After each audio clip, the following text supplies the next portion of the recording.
인공지능 혁명, AI가 바꾸는 일상과 산업의 새 패러다임.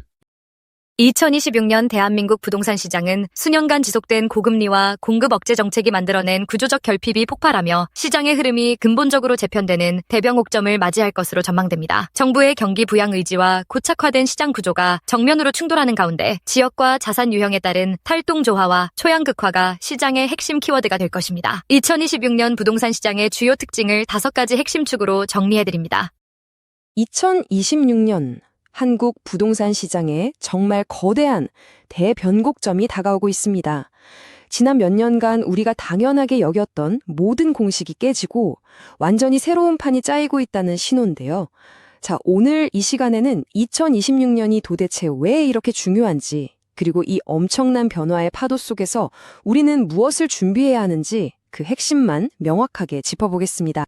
오늘 우리가 함께 살펴볼 2026년 부동산 시장의 로드맵입니다. 먼저 이 거대한 변화, 대변곡점이 왜 시작됐는지부터 알아보고 이어서 아마 가장 중요한 변수일 사라지는 집들, 즉 공급 절벽 문제를 파헤쳐볼 겁니다. 그리고 돈의 흐름을 결정하는 금리와 규제, 이로 인해 시장이 어떻게 둘로 나뉘는지, 마지막으로 가장 궁금해하실 그래서 우리는 뭘 해야 하는가, 그 해답까지 한번 찾아가 보겠습니다. 자, 첫 번째 주제, 대변곡점의 시작입니다. 왜 하필 2026년일까요? 이유는 아주 명확합니다.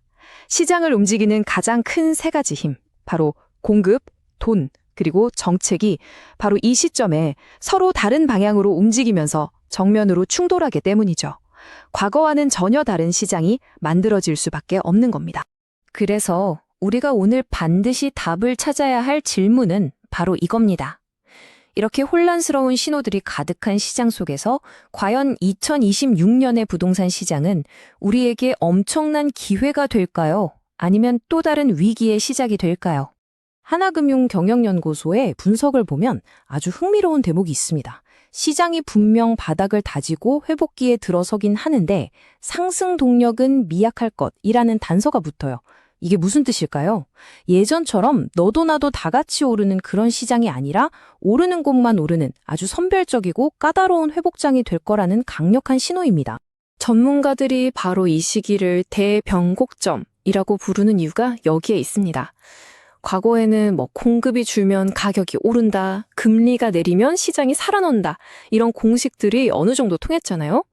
근데 지금은 이 모든 변수들이 한꺼번에 그것도 서로 다른 방향으로 움직이는 정말 한치 앞을 알 수 없는 안개 속 상황이 펼쳐지고 있는 거죠. 그럼 이제 시장을 움직이는 첫 번째 동력, 그리고 아마도 2026년 시장의 방향을 결정질 가장 강력한 요인을 살펴보겠습니다. 바로 역사상 유례를 찾기 힘든 신규 주택 공급 부족, 공급 절벽입니다. 이건 단순한 예측이나 경고 수준이 아닙니다. 이미 2023년부터 급격히 줄어들기 시작한 주택 착공 물량이 만들어낸 사실상 확정된 미래라고 봐야 합니다. 시간의 문제일 뿐이죠. 자, 이 그래프가 문제의 심각성을 아주 적나라하게 보여줍니다. 한번 보세요. 2025년을 기점으로 전국의 신규 아파트 입주 물량이 말 그대로 절벽처럼 수직으로 곤두박질 칩니다. 이건 예측이 아니에요. 이미 2, 3년 전에 삽을 뜬 공사 물량을 바탕으로 한 거기 때문에 거의 확정된 미래라고 할 수 있습니다. 그래서 가장 충격적인 건 바로 이 숫자입니다. 대한민국 부동산의 심장부인 서울에서요, 2026년 신규 아파트 공급이 전년 대비 거의 절반, 마이너스 48%가 줄어든다는 겁니다. 수요는 여전한데 공급이 반토막 나는 상황, 시장이 어떻게 반응할지는 불보듯 뻔한 일이죠. 아니 근데 왜 이렇게 갑자기 공급이 부족해진 걸까요? 이건 하루아침에 벌어진 일이 아닙니다. 건설사의 돈줄을 막아버린 PF 위기, 정말 천정부주로 치솟은 건축비와 인건비, 여기에 기대했던 3기 신도시 입주까지 늦어지면서 말 그대로 주택 공급 파이프라인에 처음부터 끝까지가 동시에 꽉 막혀버린 퍼펙트 스톰의 결과입니다. 자, 공급이 이렇게 부족한 건 알겠습니다. 그럼 집을 살 돈의 흐름은 어떨까요?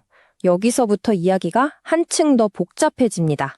왜냐하면 돈의 문턱이 한쪽에서는 낮아지는데 다른 한쪽에서는 오히려 더 높아지는 이상한 현상이 벌어지고 있거든요.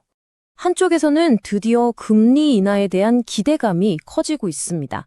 대출이자 부담이 줄어들 거라는 거죠. 그런데 바로 다른 한쪽에서는 스트레스 DSR이라는 아주 강력한 대출 규제가 버티고 있습니다. DSR, 이거 간단히 말하면 네 연봉만큼만 빌려줄게 라는 규칙이거든요. 결국 금리가 아무리 낮아져도 소득이 충분히 높지 않은 사람은 아예 대출 한도 가치가 나오지 않는, 돈을 빌릴 수 있는 사람과 없는 사람이 극명하게 갈리게 되는 겁니다. 여기에 정부 정책도 돈의 흐름을 더 까다롭게 만들고 있습니다. 2026년부터는 집값 띄우기 같은 허위 거래를 막기 위해 계약 서류 제출이 의무화되고요. 시장을 24시간 감시하는 부동산 감독원까지 본격적으로 활동을 시작합니다. 한마디로 돈의 수도꼭지를 더 꽉 잠그겠다는 아주 강력한 의지를 보여주는 거죠. 이렇게 빡빡한 공급과 까다로운 돈의 흐름이라는 두 가지 압력은요, 전국에 똑같은 영향을 주지 않습니다. 오히려 대한민국 부동산 시장을 서울과 그 외의 지역이라는 전혀 다른 두 개의 나라로 갈라놓고 있습니다.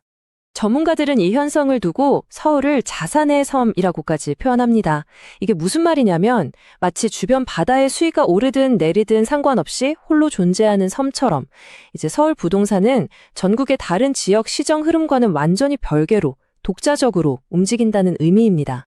이 분리 현상은 데이터를 보면 그냥 하는 말이 아니라는 걸 바로 알 수 있습니다. 왼쪽 가격 그래프를 보세요.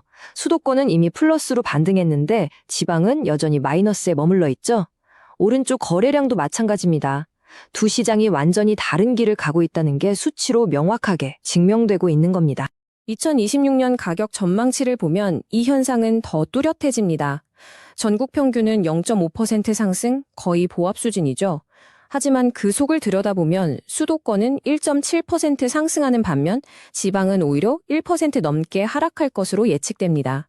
이것이 바로 우리가 마주한 초양극화의 현실입니다.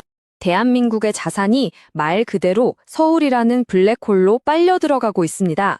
전국 아파트 시가총액의 무려 43.3%가 서울에 몰려 있어요.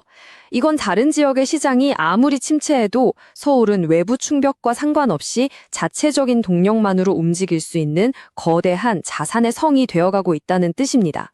자, 이제 가장 중요한 부분입니다. 이렇게 복잡하고 어려운 시장 상황을 쭉 살펴봤는데요. 그래서 도대체 우리는 뭘 어떻게 해야 할까요?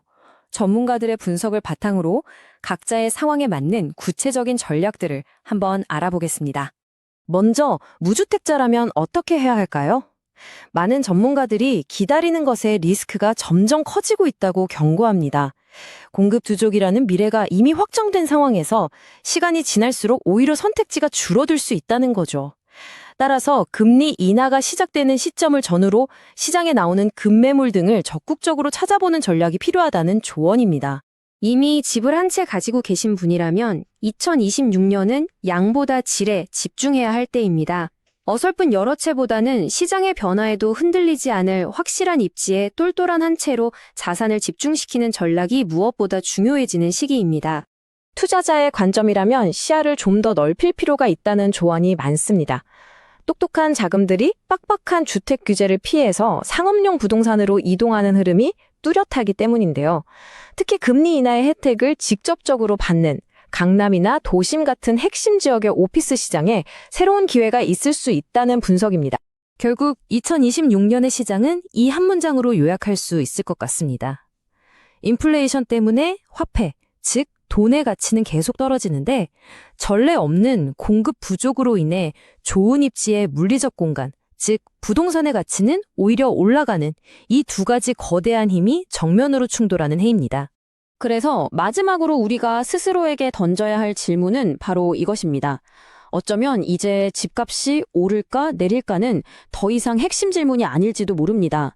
공급 부족과 초양극화가 이미 확정된 이 시장에서 진짜 중요한 질문은 그래서 어디가 오를 것인가로 바뀌었기 때문입니다. 이 거대한 변곡점 앞에서 여러분은 어떤 선택을 하시겠습니까?